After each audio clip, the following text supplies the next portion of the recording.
Verrà inaugurata sabato 3 dicembre alla Galleria d'Arte Manca Spazio Secondo di Nuoro la mostra della designer cagliaritana Mara Damiani.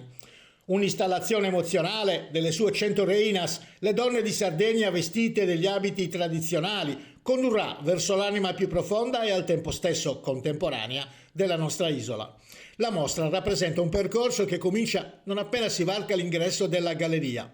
Le reinas accolgono i visitatori posizionate di spalle, proprio come chi entra nello spazio espositivo, raccontano i promotori dell'iniziativa. Nel cammino attraverso le sale, le cromie piatte, la sintesi dei grafismi, la geometria che caratterizza la loro realizzazione grafica, si trasforma in un'emozione tonda che non arriva puramente dal senso della vista, ma lo trascende. I gioielli, i pani e i dolci, gli animali, gli uomini, tutto accompagna le reinas e il visitatore, immergendolo in un'atmosfera che si fa concetto.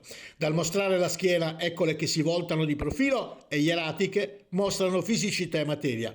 Nell'ultima sala sfilano tutte insieme, tutte 100.